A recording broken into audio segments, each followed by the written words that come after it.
What a dream. Caroline dream. The highlight of the unconference, the unhighlight. No, she's the highlight. We're doing a festival, October 25th, 27th, and you are going to laugh, but more than you are going to laugh, you are going to cry. No, I mean, you are going to laugh and you're going to discover something about yourself. Caroline, in your 35,000 years of doing clown, she's the first female clown in the UK. Not officially, but I call her that. What have you noticed about people who come to a clown class and when they leave, they've developed a new habit?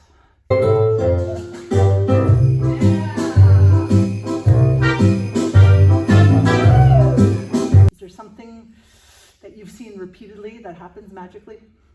Yes. A lot of people come to clown class, and what happens in clown class is that your inner barriers just kind of break down because a lot of the time we're playing, and so through play you kind of forget yourself. It's like a forgetting yourself. So your self-identity becomes malleable rather than rigid.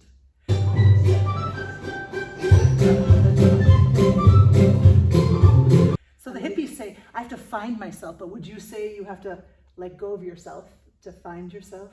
Ooh, no? Should I light incense? No?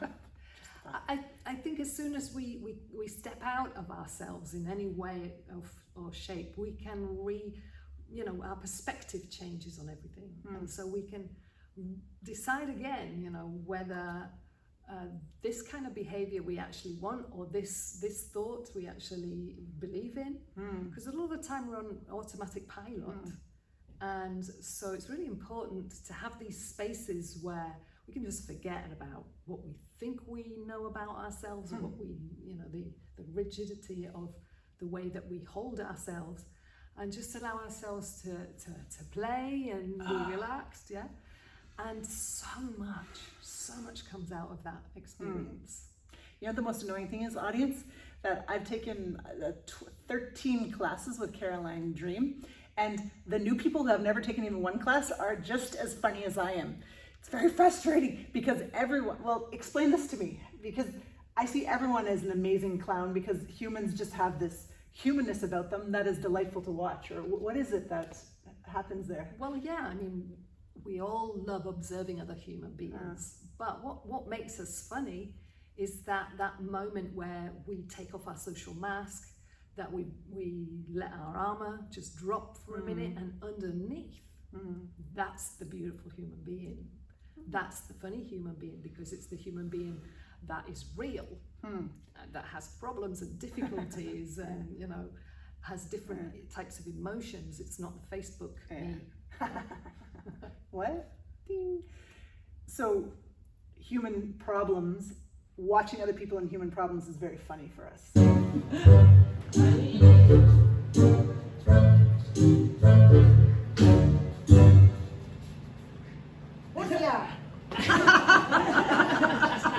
And so if that person doesn't express any emotions while they're suffering in the problems, we don't enjoy it so much, right? We're talking, if they're cool about it.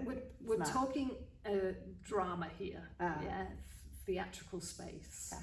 So I don't know about therapeutic spaces as much, but within my field, it is very funny. Yeah. Audiences love watching clowns go through a moment of suffering because they know that it's playful, and the clown isn't really suffering inside on a personal level. They're allowing themselves to have this kind of space around the suffering, and that is very transformative too. I often say to people, who have, I don't know, they're shy, for instance. So okay, come out and play that. Play with what's real for you, and as soon as they do, it kind of begins to transform in a way that's much faster. Sorry to say. Than lying on a therapeutic couch for 30 years. You know? We have been talking, I've talked about 45 people in these interviews, and what I've come to conclude is that talking about changing behaviors doesn't work, because I should have gone to the gym 40 interviews ago when I realized that's what I needed to do. But talking about it and the mindset of doing it doesn't work. And that's why things like improv and clown move you into action, and realizing that when I exercise, it hurts. Do I want to live like that for the rest of my life? Like, just thinking about the gym or thinking about being thinner doesn't really work. Or guilt. It's like when you move into action, things change and your brain processes things differently. So it's like talk therapy. It doesn't, I did a lot of it, and I did a lot better healing in clown classes than I did in therapy. And I'm a therapist, okay? So I suggest we combine the two. I'm not against therapy at all. I've done it myself for years, and I think it's important that we understand mentally a lot of things and the mental structures that we have. It's called debrief. Yeah. Not all of it. Absolutely. You know, I'm not against it. Absolutely. It's saved my life on so many levels. But those artistic moments where we're playing music or listening to music, dancing, moving, whatever it is, have this transformational effect on us. Yeah. I mean, it's scientifically been studied by so many people over the years. And so most people are afraid to look like an idiot. And I have a theory that's called the idiot mindset. And if you have IDOIT and you switch IDIOT, yes, that's how you spell it. And if you switch the I, like the ego, the image, like I don't want to look like an idiot, I don't want to be expulsed from the community, and you put opportunity, which is the third letter of that word, in front of it, you get I do it. So you have to look like an idiot before you actually get success in anything. And with clowning, you look like an idiot with a bunch of idiots, and it's a celebration of like just being human, that we have to go through tough things. You know, like when someone feels embarrassed, you often laugh at them, and it helps. So like, how do you take sensitive situations where people are like, oh my God, this reminds me of when I was bullied as a kid, and you're like, great, play that more. You know, is that cathartic? Is that...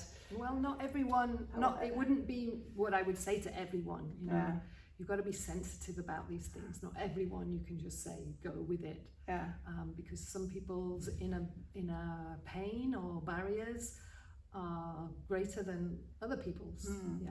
So you have to be very sensitive in this work with people. You are. And allow them to make the decision and them to make the choice.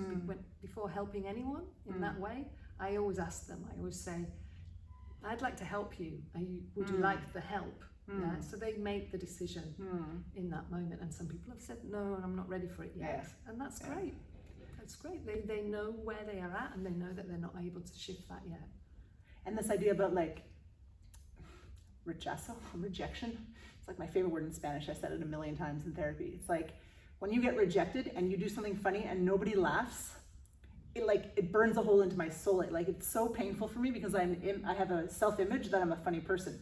So does clown have the ability to like take out your images of you and turn them on the head, and then you redefine yourself, or is it just take out what you actually were and you kind of like reprocess it, or like you've thought about what's happening to us? What you're saying is that there is a wound in you, yes, that is rejection. When people don't have the required response. Did you hear that? That you laugh when I'm funny. Exactly, you know, like this is what I need to feel good, and if I don't get it, I'm going to feel bad. And not everyone has that? Yeah, but well, not that. Oh. But you've found your trigger point, so to speak, which is great.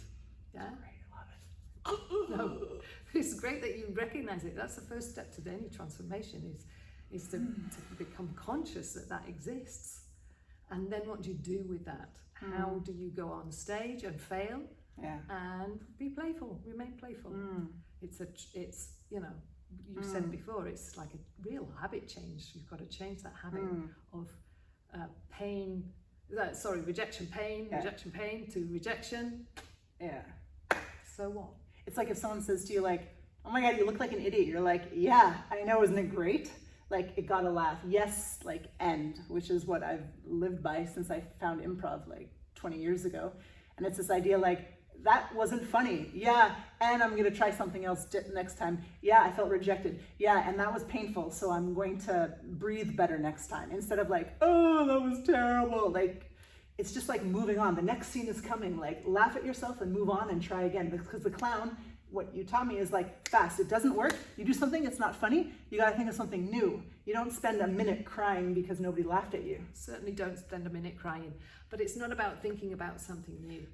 It's about allowing those pleasure impulses their space. Yeah. So you following your inner guide that's going, yeah.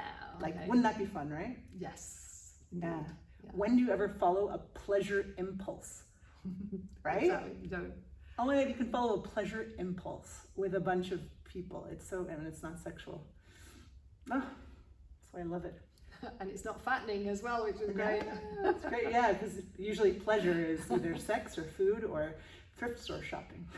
Yeah, but we're talking about completely different pleasure impulse here. You know, it's that voice that allows us to move the body in, or express who we are. Yes, that can bring immense pleasure to you. Well, it's like to be seen, expressing your pleasure and not getting rejected for it.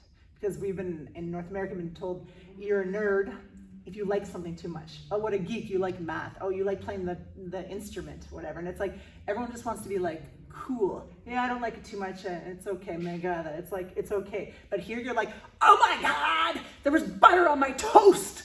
Like, you over express, or you can just do it very cool. There's butter on my toast. You can do whatever you want, but it's like whatever comes out of you is probably very likely you, because you have no reins pulling you back. So it's like the most freeing thing to like be you, and people clap at the end. You know, where in the world do people clap when you are yourself? Yeah, well, I mean, there's an immense pleasure in just being approved, in being seen, in being, you know, allowing yourself that recognition from others. There's a huge pleasure in that, obviously. Allowing recognition. It's beautiful too, for being yourself. Yeah. And you know, like in the real world, a lot of times women were socialized. When someone says, oh, I like your dress, oh, thank you. We usually say, oh, it's nothing. Oh, it only costs €5. Oh, which are all true. But like to like let someone appreciate you in your like humanness. No one here goes like, when we clap, they don't go, oh, no, don't clap. Like everyone's just like, you know, because you encourage us to like take it in. And if we don't stay there long enough, you're like, come on, you're with them right now. Like be present with them. Like they're appreciating you. And how often do we get appreciated, right? Yeah. Other than, no, I was gonna say our mom, but that's not so often either. Yeah. So one of the things that we're going to be looking at in my workshop is failure. Shifting that. I think it's really important to recognize that even though we've had work with it, and that we understand that we need to fail in order to become successful, and there are these inner pain points around failing that we still, you know, still keep us in the oh no, I don't want to fail. And working with clown is very transformative in that, because the clown fails. I mean, it's just part of the job description. If the clown doesn't fail, not much happens in the audience. It wasn't very successful. A clown that doesn't do anything wrong doesn't really get a laugh. Well, no, it can't. A clown obviously can get a laugh, not necessarily through training, because there's other things involved. But it's one of the major ones, because clowns are going to take risks. And if you take risks, at some point you're going to fail. Yeah. Okay. And then when that happens, you remain playful. You recognize the failure, you accept that you failed, but you don't fall into the hole of failure. The bowl of cookies, as I like to call failure. The bowl of cookies. Yeah. 16, take the pain away. Man, if I just had clown class every day. Can you self-clown? You can. I mean, I'm doing this with my group right now. I'm sending them little practices, daily practices. Cool. A bit like when your meditation practices, I'm doing the daily clown practices. Wow. And they are very effective. Yeah. Just daily. Yeah, because they're just little small thing that you might want to do. Really? Can be very transformative. Wow. On your day.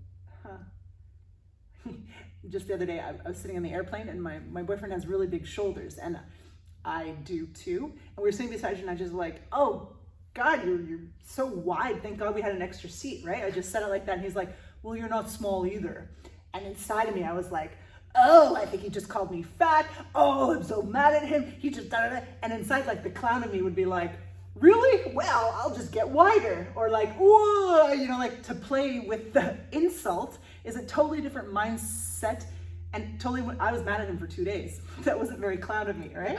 But it's like, to be able to like flip the uncomfortable stuff, being like, yeah, and let's find the play in it. Because yeah, I do eat too many cookies. It is true. So like, why cry about it? Like, play with it. Like, but there's also a thing which is retelling your own stories. Yeah.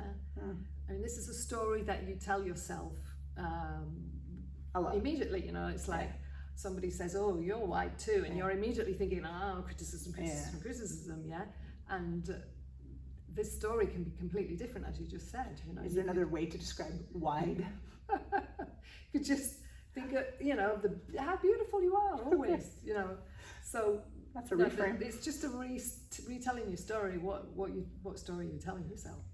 Yeah, and clowns tend to tell themselves positive stories all the time. Otherwise, we'd never go out on stage in front of people.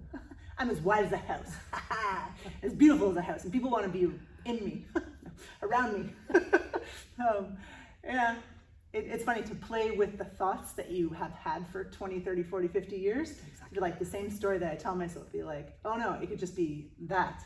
But you can't do that if you're wanting to punch him in the face. As soon as you go there, it's kind of like a closed door. I play so little on a daily basis, it's insane. It's really a bummer. And you have to plan it to some degree because you have to bring joy and laughter into your life and playfulness and lightness and reminders for it. So it's great that your community has reminders to be playful every day. Yeah, it is very different. Relationships are completely different when there's humor. So what is it like being married to a clown? Are you laughing all the time? Well, it's not as much fun as one would think. And it's not about the cream pies either. You guys are just constantly. Who makes the cream pies this week? That's why I had a kid, so she can make them. Yeah, I mean, in our line of work, we work as clowns, and so it's like that clown is within us, and we have this changed perspective because of that. But we're human beings as well. So. If only could we just be clowns, not humans. Well, that would be hard to get anything done in life. Great. I just made a post and I talked about like dogs, and a lot of people are like, dogs are better than humans. And I'm like, yeah, because they're not humans. Like, we're humans and we have our flaws and we make mistakes and we hurt people's feelings. And like a clown would also hurt people's feelings probably. It's like, we're just these flawed human beings that make mistakes. And if you can laugh about it, better than cry about it. It's like, you literally have two choices, you know, mistake or, wow, hope that doesn't happen again tomorrow. That's going to be expensive. Yeah. Really, is it that simple? No, unfortunately not. Oh, we don't have enough time. Because there are times when, you know, laughter is not the correct response for you as a sane person. Sometimes you have to put a limit. Sometimes you have to walk away. So that's true. I guess there's different types of laughter. I think it's more about becoming an adult, you know, and I think clowning, much in contrast to the idea of clowns as being childlike and all that, I think it actually helps you mature, become a better person, a better adult, a better socially adjusted being. Oh yeah. So I think it really does help you mature rather than keep you infantile in a way. That's my take on it. So all of you infantile attendees, you will be transformed by Caroline's workshop. Mature adults in my clown workshop. Recommend any immature person that you know to attend the Change Days conference in Barcelona.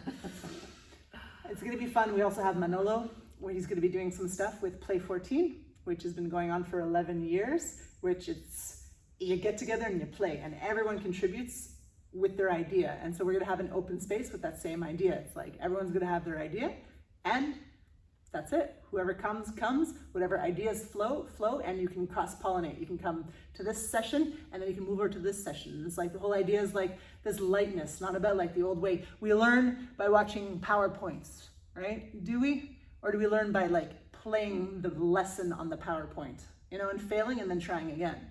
So you are gonna sweat, that's for sure at this session, at these sessions. So my sweaty, immature attendees. Yes. Get ready. Any last words, Madame? Author. Oh, I'm so looking forward to this. It's going to be a ball. I mean, all the people that Jessica has got involved in it is just incredible. I mean, this is going to be the event of the decade, I think. Decade, not just a year. Until the next time you organise the next event. But Jessica is super in organising events, and I'm really keen. I'm just waiting for people to arrive. October 25th. Woo woo. Thanks, clown. Honk. Thank you, clown. Honk.